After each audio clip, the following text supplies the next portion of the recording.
We're Batman at 89.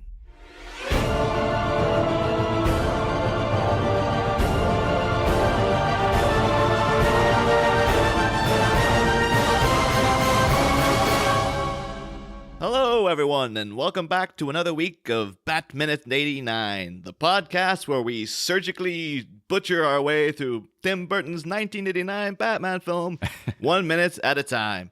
I am one of the hosts, Niall McGowan. I am another one of the hosts, John Parker, and I was going to do exactly the same intro if I was doing that today.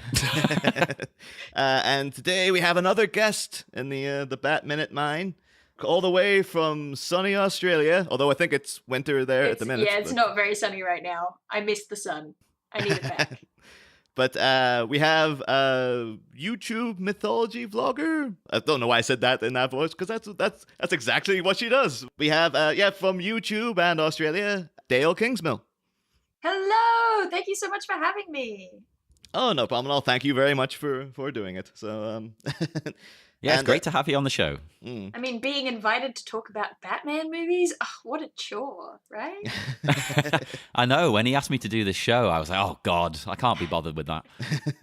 But, and today we have, I think I'm even more excited today, because today is like my favorite scene of the film as well. So, that's a bold statement now. Yeah, there's a minute 34, on minute 34. Well, I think it's my favorite minute, but it's like the next 10 seconds of like the next minute are also part of that. So, but yeah, today is minute 34, which begins with us going into a dark and seedy surgical clinic.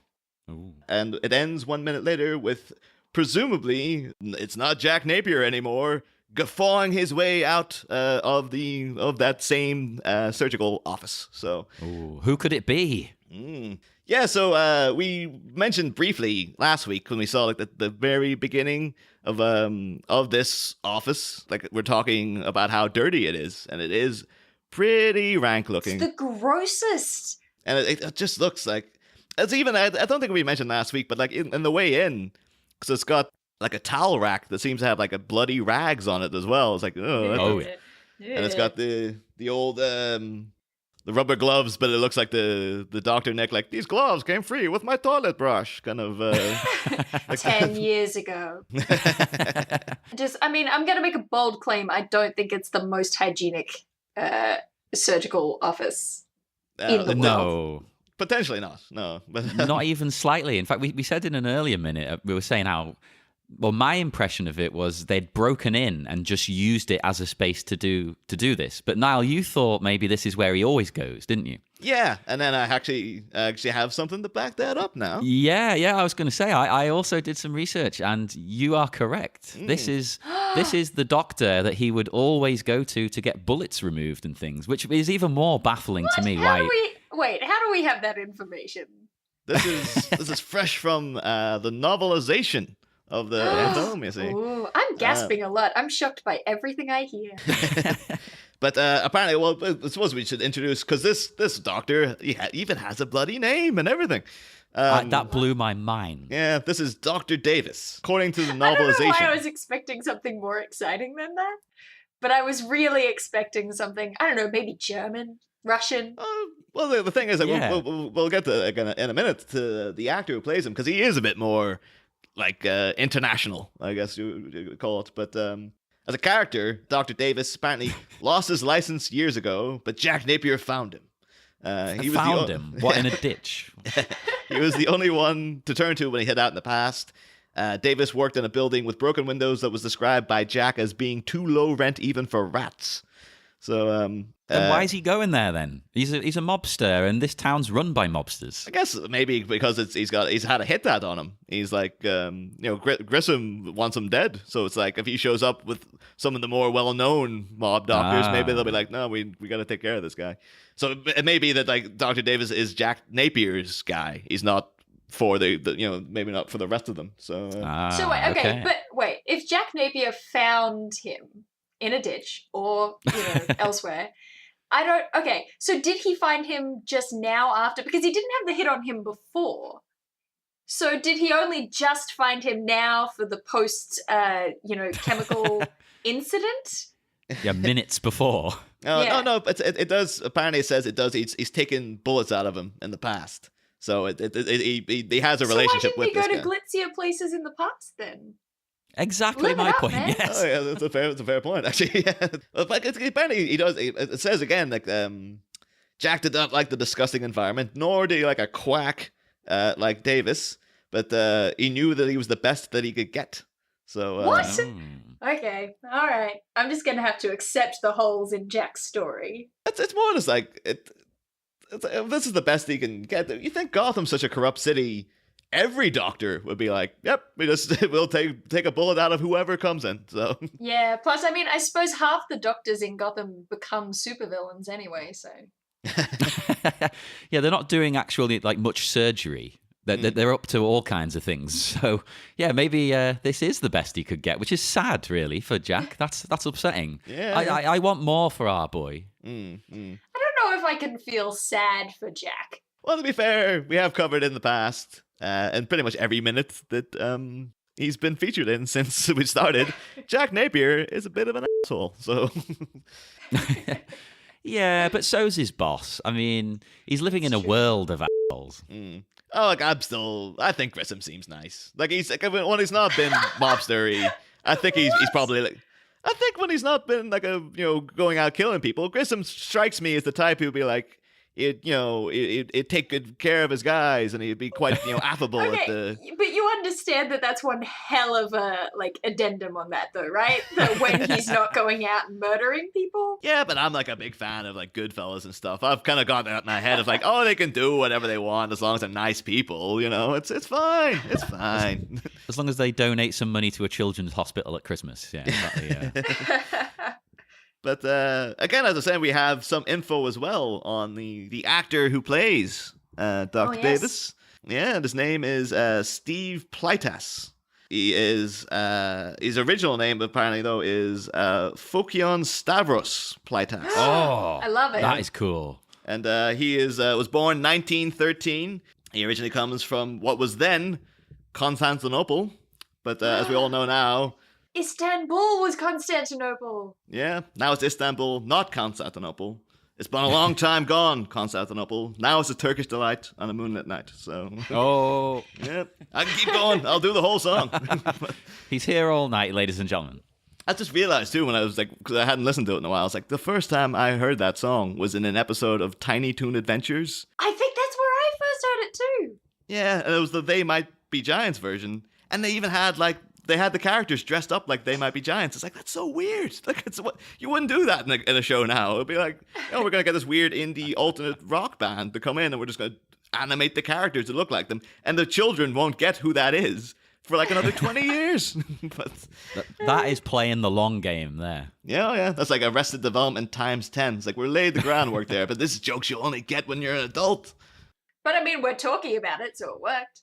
Oh, yeah, for sure. It'd be like, one of the animators just sitting back now listening to this. He's like, I got him. I finally got him. Well, when I looked up Steve Plytas, who he sadly passed away, I was quite struck by the variety of films and television productions that he's been in and had roles in. Oh, yeah. Because he's obviously in this. He's also in Superman 4, everybody's favourite Superman movie. Yeah. You can't argue with that. He was there for the death of the comic book movie, and now he's back for the rebirth of the comic book movie. Yeah, maybe he is the link between them all. Like every single actor in this, he's been in Doctor Who. Oh, yeah. And then it gets a bit more mixed then, because he's been in Revenge of the Pink Panther, The Avengers, Faulty Towers, Tales of the Unexpected. When you say The Avengers, do you mean like Assemble or do you mean Steed? Apparently, he's in the Avengers playing Groot. So, oh no, what? it is the Steed Avengers, but he is. Why did I believe you? That's something I really need to examine about myself. That I thought, yes, Steve Plytas played Groot. No, actually, to be fair, he does play a character in the Steed Avengers called the Groot. So it's technically I wasn't lying. So no, you're right. That blew my mind again. There, I couldn't cope. To be honest. Oh my gosh, he was in the terrible movie adaptation of The Moon Spinners by Mary Stewart, which is a brilliant book. Oh, I've never even heard of that myself. So, well, I recommend it. It's maybe I'm biased. It's tied up in mythology, so yeah. But it's a brilliant book, and the movie is the worst. But I'm sure that Steve Playtas was brilliant in it. Yeah, so make sure to check that out after this episode, everybody. Watch that movie. He seems to be for like a guy from Constantinople. He seems to be like very England based, because you're saying like Fawlty Towers, Doctor Who, the Two Ronnies, things like that, and even Coronation Street at one point. Apparently he's also in this is gonna think I'm lying, he's in GoldenEye, but it's not the GoldenEye that you're thinking of. It's a biopic of Ian Fleming starring Charles Dance. And apparently apparently that was out called GoldenEye, and then it got swept under the rug when the makers of the other GoldenEye were like, we're taking the name. We don't care. We don't care if your legacy's lost. Screw you guys. We're having it. It's probably like, we're GoldenEye now, okay? Well, he's also in the wonderfully titled "Oh, You Are Awful," which I just thought is the best name for anything. I think you're probably supposed to say that in a more of a kind of a pervy way, like "Oh, you are awful," not like in such a camp way. Maybe not. Maybe it's more in a like I'm fearful way, like "Oh, you are awful." Yeah. See, you could interpret it many ways. So many different ways. Which we probably should launch into "Ooh, You Are Awful" minute. We can see the variety of like, well, is this supposed to be? Is this film a horror film, or what the hell is it? Well, speaking of watching things minute by minute, we haven't actually got into the minute yet. No, not really. No. But so I suppose like we come in and Dr. Davis is unwrapping the bandages around Jack Napier's head.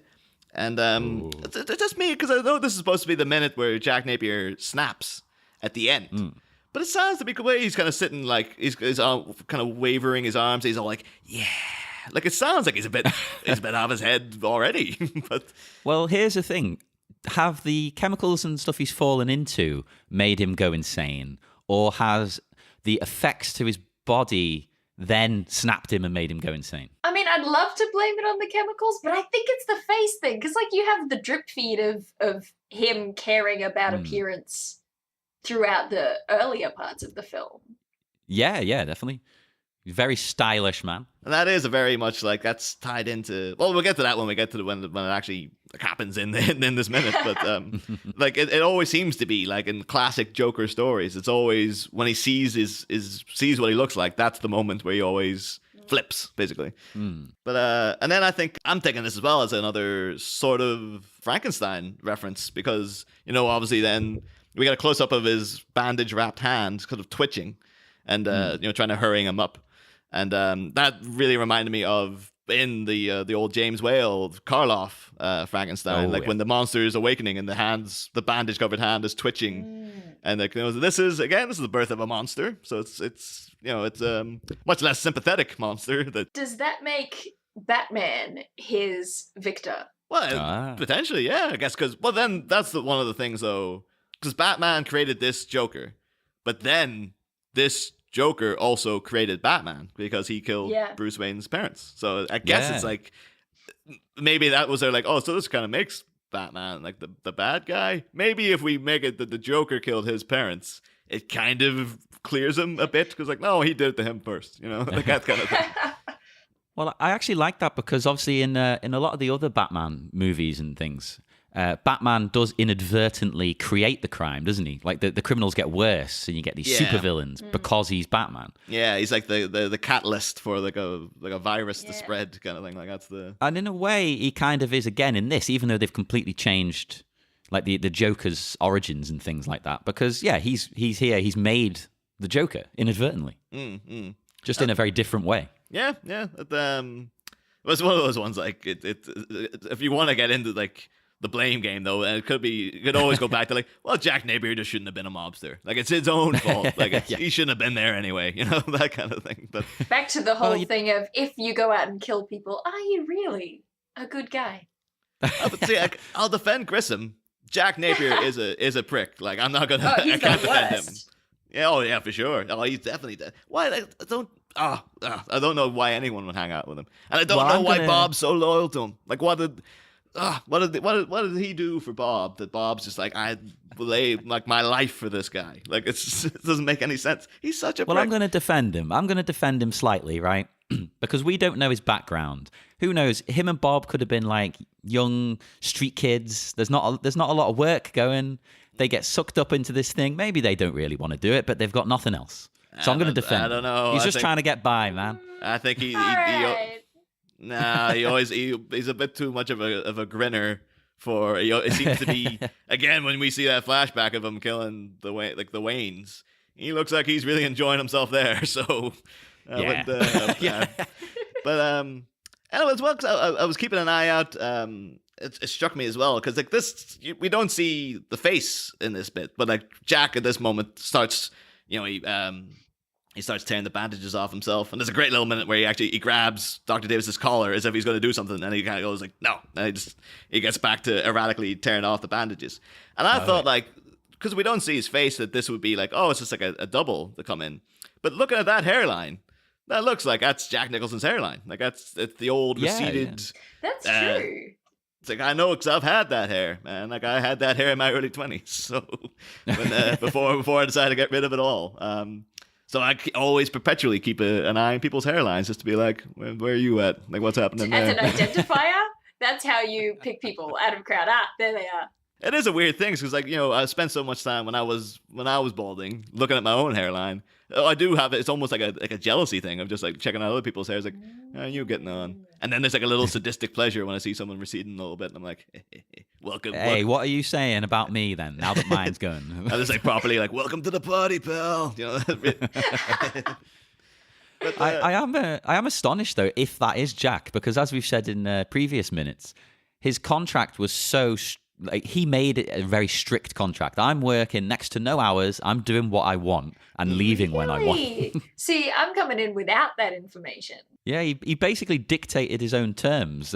He got a crazy amount of money. He could work when he wanted. He could go and watch sports games whenever he wanted, even if it was during filming. Yeah, he could do anything. Because he's a huge fan of the Lakers, and apparently he dictated a schedule around the Lakers' schedule. And that's it. And they just had to be like, well, it's Jack Nicholson. We can't say no to him. So, but yeah, maybe like they were like the film. It could be a double, and there's just like, well, we need someone with the same hairline because everyone knows if you see this thick, lustrous hair come out, people are gonna be like, that ain't Jack Nicholson. Yeah. So they had to go in and get like some guy who did. He's like, we're gonna have to shave up a little bit there to get that. I was like, can't you just hire a balding guy already? He's like, no, it has to be you, and we're gonna have to shave your bit of your head. All right. What if he just really wanted to do that scene? He was like, yes, it'll be hilarious. I'll get to wiggle my arms and not have my face on camera. Yeah, maybe that was like something he was really looking forward to in the script. He just thought it'd be a laugh. Yeah, but as I say, because this is like my favorite scene in the film too. He might have read the script. It's like, oh, that bit sounds great. I want to be a part of that. So it could be potentially. Yeah, maybe he was all over it. But yeah, maybe he was into as well acting without you seeing his face, because that's obviously quite a different challenge. Ooh, that's an interesting thought. I mean, he's quite known for his face, like because he does quite crazy facial expressions and things. Jack, doesn't he? I don't know if it's crazy facial expressions. I think that's just his face. That you Have you ever seen him without a crazy facial expression? No. No. Anyway, talking about crazy. Nope. We get this bit then, iconic scene now of he gets it off and the hand goes out and it's like mirror, and the Dr. Davis has his my God, and because he's obviously seeing something horrific, and Jack has his mirror. And he hands him the mirror, and then because I like what they do with the music here because it's very like this highly strung strings of just like really eerie like, and then when he sees his facial expression, like the strings are about to snap. Yeah, there we go. That's it. Dropping the mic. Don't drop the mic because it's terrible. We have to take that out in post then. But, you might have said that as a joke, but I think you might actually thematically be onto something there. That would have made it even better, though, if in the music there was like a snapping string sound. That'd be fantastic. That'd be so good. Well, that's the thing, because they do try to play to our sympathies though with the music then, because when he sees his expression and he has this reaction of, oh, oh, it's like he starts kind of going down, and the music turns very sad for a minute. It has this like lone violin, like it's really like, oh, the world's smallest violin playing for Jack Napier. Yeah, I mean, this movie does, in such a strange way, it kind of walks this tightrope of trying to build sympathy for Jack / the Joker at the same time as keeping him the bad guy.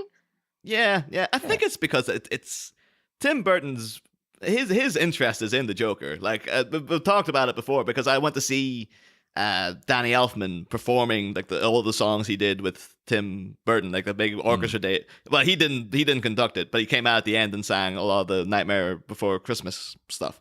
And in the background of that concert, because they did all the music with Danny Elfman in Tim Burton movies, they had like concept art that Tim Burton had did.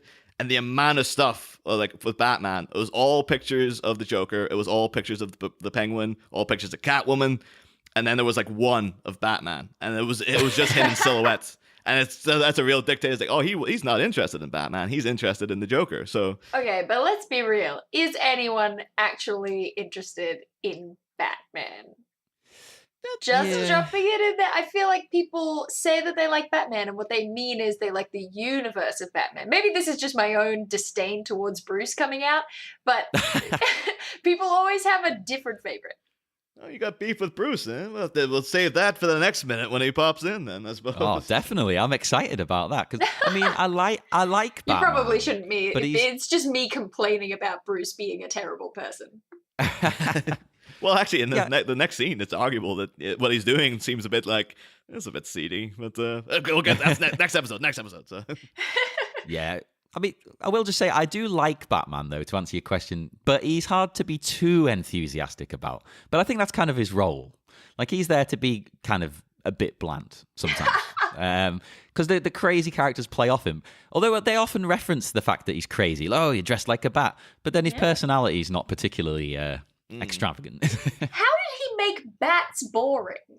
Bats are great. Well, now we're getting into bats are boring. What are you talking about? He made bats boring. This Batman's awesome. What are you talking about? You know what isn't boring? The Joker. I'm just going to call him the Joker. I'm not even going to pretend we don't know who he is. Don't know who it is, Jack. It's Jack. I don't even know who you are. When he's handed the mirror and he starts laughing maniacally. Oh, it's great. It's a fantastic laugh. It's probably up there with this, and then the beginning of the next minute. It's like the best, because he, shockingly enough, he laughs quite a bit in this film from this point on. Really? But I do love that, the real just going from the it goes into a proper maniacal. Oh, it's awesome. I love it so much. That was a great impression. We're gonna have to start every episode with you doing that now. Yeah. But and then sorry, I just plain cut across you there, John. What were you gonna say? It's all right. I was just going to say, the Doctor annoys me here, right? Because he says, oh, the nerves were completely severed. But to me, that's just him justifying his crappy work, right? Oh, for sure, because, yeah. Oh, have you seen his surgery? Well, he doesn't have to be there. Jack could have took him somewhere, surely. Even a vet, which I think we may have talked about last week. We have... And then, of course, he has his defense. Then you're saying about a surgery, and then he has the great. There's a line I surprisingly quote with some frequency of like, "Oh, just see what I have to work with here," and he points to like the horrible, the tray full of like, it seems to be majoritively like scissors and stuff. But I did find out, and then I'm assuming that, I don't know if they're exact, but people have put this up as like this is an exact reference to Little Shop of Horrors. Right, okay. But not the original. It's a reference. They're saying it's the same tools that Steve Martin's dentist has when he's operating on Bill Murray. Bill Murray, who was almost Batman. Then the link of that would be, that character that Bill Murray plays in the 86 remake is the same character that Jack Nicholson played back in the original Roger Corman Little Shop of Horrors. So it's a kind of like, it's a very layered in sort of... reference there, but like, and again, if I should recommend, if people haven't seen the original Little Shop of Horrors, it is great, and it's terrible, but it's great. And Jack Nicholson he's great in it, because his whole thing is that he's kind of a sadomasochist who, like, he's going to the dentist because he loves pain, and he's got like the hair's parted in the middle and really plastered down, and he's just got the creepy Jack Nicholson smile, and he's just the whole time like, oh, so when am I next? Oh, I can't wait, and like he's just really creepy and stuff in it. And that is a great character. Oh, it's awesome, absolutely. So if anyone out there hasn't watched that yet, you should totally watch both versions. I like really, that both. So far, we've already recommended 2 terrible movies. That's all we do, basically, is just watch awful films and get other people involved. under the guise of talking about Batman. It's like, next we're going to tell you why you should watch The Room. Everyone should have watched The Room already. It's important. And, oh yeah, for sure. Don't want to brag, Dale, but me and John have met Tommy Wiseau. No. We have, yes. Oh my goodness. My very good friend Omar, who was on the Geek and Sundry Vlogs channel with me as part of the Two Broke Geeks, he met Tommy Wiseau at a convention once, and I think got directing advice from him. Oh, yes. That's a gift. Yeah. Take that to the bank. It could have been advice. It could have been drunken ramblings. It's very much the same with Tommy Wiseau. Could have been both at the same time. Oh, yeah. Well, this doctor, I'm still sure this doctor's doing a drunken ramble because, again, right, he says the nerves were completely severed. But he seems to be implying that was something to do with the chemicals, but I don't think that would happen. It's his dodgy work. He's severed the nerves. It's him. They're very, very sharp chemicals. Yeah. I'm guessing, clearly. The defend that is probably he's talking about whether when the glass went in or when the bullet ricocheted across his face or whatever. That's probably what he's talking about. But well, all the nerves in his face were severed by pieces of glass. Surely to sever all the nerves, you'd have to basically cut the face off. Exactly. Well, maybe it was that, like, it cut into his face, and then going into the chemicals, they had a reaction and seeping into his skin, and that messed up the nerves or something. Nah, you're reaching here. You should write comic books. Because then I would use the term, like, melted or something, rather than severed. Severed implies slicing. Slicing, incisions, cutting. Exactly. He's done it. It's him. With his scissor tray. There's a lot of scissors. There's not many things beyond scissors on there. And then a really horrible, dirty rag. It's like, buy a new rag, dude. Come on. He's also got what looks like a pizza cutter, to be honest. I can't think what else that is. He just got hungry in the middle.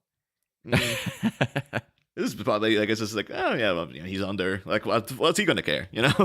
It's like we're blaming those bloody rags. It's like, no, that's pizza sauce. Like, he's just a very sloppy eater. Well, here we are making fun of these instruments. We're probably going to get someone on the listeners page now sending a message in going, well, actually, I work in a surgery, and I think you'll find that these are common tools. Turns out we're wrong. And that'll make us scared of surgery forever. To be fair, I'm already pretty scared of surgery, so... But anyway, I suppose back to the minute. Because, yeah, we had to see what I have to work with here. And then Jack, obviously, then a iconic bit, smashes... I think we're getting a slight out of order. I think he smashes the mirror and then he says, you see what I have to work with here. But this scene then, iconic. We all know as well, referenced in The Simpsons as well. In a very... One of their big spoofs. I think it's the episode's last exit to Springfield. It's the infamous one of Dan all plan, Lisa needs braces, Dan all plan. And then when Lisa gets the braces, this is the scene that happens to her when she sees the horrible like headgear she has to wear. And she's with potentially one of the Simpsons' best one-off characters of like that really creepy dentist. Hold still while I gas you. And the big book of British smiles. My teeth aren't great, to be honest, so I'll roll with that gag. That's fine.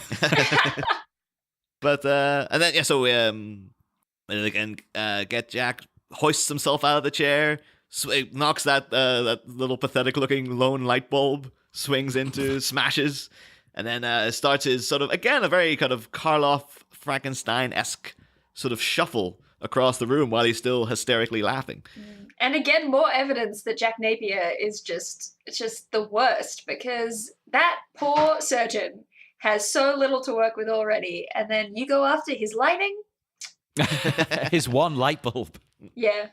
He needs that light bulb, Jack. Well, the thing is, he has the red. That's the thing. He has the red sign outside, is giving a bit of light.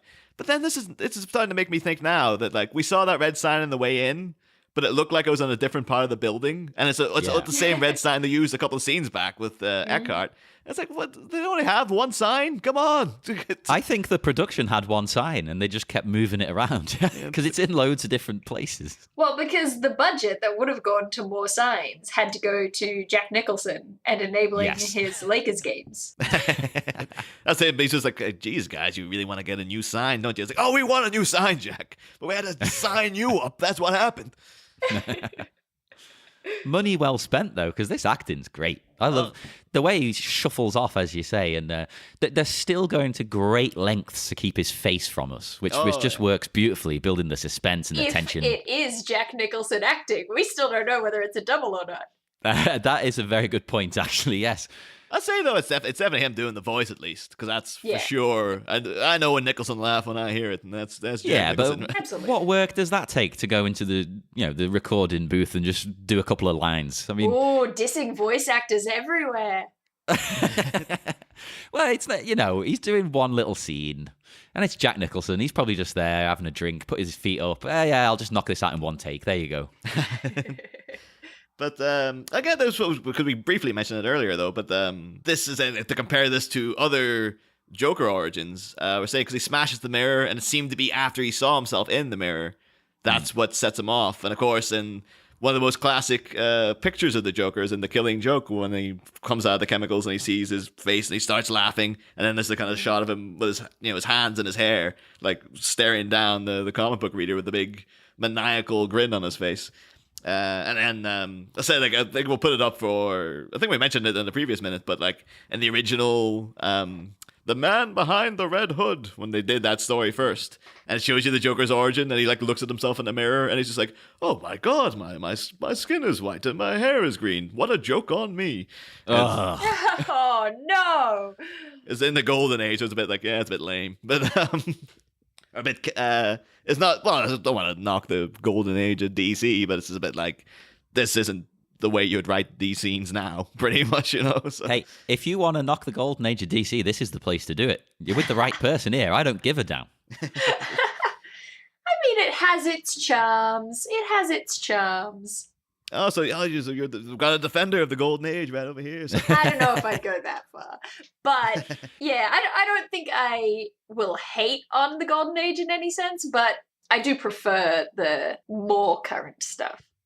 Oh, yeah. Yeah. Well, I think you can just relate to it more, because the writing is more believable. You have to... But the old stuff, you have to really just differentiate in your head. It's like, okay, this is very, very much a comic book. Like, it's not... I can't believe this is real writing. It's like a mini version of reading or listening to Shakespeare. It's like the relatable content is there. There's just this huge barrier of translation. But yeah, as I was saying, because you brought up as well, Dale, it's like it seems to be this is all tied in now to Jack Napier's vanity, essentially, because we saw him, he's a bit of a preening, very vain kind of fellow, checking himself out in the mirror and the whole, oh, you look fine, I didn't ask. That kind of seems very full of himself. So it seems like it potentially is. I mean, interesting given that it's Jack Nicholson, but all right. Well, you don't think that Jack's a pretty handsome fella? Or... No. What? I always thought, that's why I was going for that Jack Nicholson haircut in my early 20s. I thought, like, oh, the chicks love this. He seems to be thought of in that way, and I don't understand it. I mean, as a straight man, I mean, I probably wouldn't understand it anyway, but I can appreciate a handsome guy, but he's not a handsome guy. No, I always thought, like, in the Cuckoo's Nest era, Jack Nicholson, like, yeah, he's a pretty good-looking fellow, but... I mean, that's probably him at his best, but it's still, I mean, look... Put him up against like your James Deans, it's not the most. I'm losing adjectives because I feel like I'm walking a line here. I'm throwing too much shade at Nicholson. He's just. That's the best way to put it. Plus, in this, he's up against Michael Keaton and his beautiful pout. Nobody can compete with that. Oh boy. I do just enjoy the fact that you said that's the best way to put it when it was just... Yeah. Yeah, I you think can't it is put it the best into way better words. Yeah. just squeaky noises of like non-committed But again, I'm talking though again about the vanity of Jack Napier though, because I think this is a through line we'll see throughout the rest of the film. Then, because not to get into spoilers, the Joker's scheme seems to be a lot is to do with the Smilex gas. Seems to be essentially turning people so they look like him, like they have the same rictus grin. So there's probably something in that to his psychology of like, I know he thinks it's a great work of art that he's making. But there probably is like a subconscious, like, I want people to look as warped and weird as I do. Yeah, and I mean, his fixation with Vicky Vale as well, to a certain extent, is to do with vanity, even if he's kind of placing it on her, and the other woman with the mask, who I can't remember the name of. Oh, Alicia. Yeah, there it is. No, you're not alone in forgetting her name. Pretty much nobody ever remembers the name of that character. I think it's just because the only reason people ever remember at all is because it's Jerry Hall that plays her. Like, if it was some nobody who played her, that character would be like, who? What? Because wouldn't have made any kind of impact on anyone. As a tease, though, you do get one really cool scene / visual with her later on in the movie, which I won't go into to ruin it, but it's really good. It's coming. It's so hard sticking to the 1 minute. Welcome to our world, Dale. Again, we never stick to the 1 minute. We're like, all right, spoilers, but later on in the film this happens. And and you'd think talking about 1 minute would take about 1 minute, but no. No, it goes on and on. Although, again, I think we're almost... we're kind of finished with this minute, though, because that's the... Annoyingly, they cut off the laugh now, because it's... Well, yes. I'll talk about it at the beginning of the next one, but like this is like the little... He's about to go into full pelt with this laugh, and then the minute cuts out, so... But that's, in terms of notes for this minute, that's all I have anyway, so I don't know about you two. Yeah, it's all I've got. I'm still reeling from the fact that this is meant to be his actual practice, to be honest. That's thrown me for a loop. Yeah, I cannot believe, because I was sitting somewhere between the two of you in terms of, I mean, this is definitely not some kind of spontaneous setup, but also I didn't think that it was a doctor that Jack went to all the time. Have some self-respect, Napier. He could be like they're just really good friends. Like that could be what his whole deal is. They went to college together, you know. They play bridge at the weekends. Yeah, trying to support him, really. His failing practice needs the business. But Dale, can you come back tomorrow for tomorrow's minute? Or not tomorrow, Wednesday's minute. That's the Wednesday's minute is a go. Okay. Yay. Great stuff. And, so yeah, that'll do it for minute 34. So make sure to check us out on Facebook at the BatMinute89 Listeners Society. And you can tweet us at BatMinute89. And also look us up on Instagram and Tumblr if you really want to do that. So Dale, have you got anything you'd like to plug before we wrap this minute up? No specific projects at the moment, but everyone can find me on YouTube at Monarchs Factory. That's my channel. It's a play on Kingsmill. I'm always amazed at the constant flow of comments telling me that they've just worked out why my channel is called Monarchs Factory. Genuinely, that this is the first I realized of it. I was just always like, that's just the name. It was my sister's idea, and I love it, and I stand by it. But also, clearly, it was not that obvious a joke as we thought it was. And you can find me on Twitter at DailyDale, which is spelt, it's daily like the word, but then Dael, just because that's how my name is spelled. But in general, just if you Google Dael Kingsmill, I'll come up. Hey, brilliant then. So that does it for this episode, which is minute 34 on this lovely Monday. So join us again on Wednesday for minute 35 of Batman. Next time, Stairway to Heaven?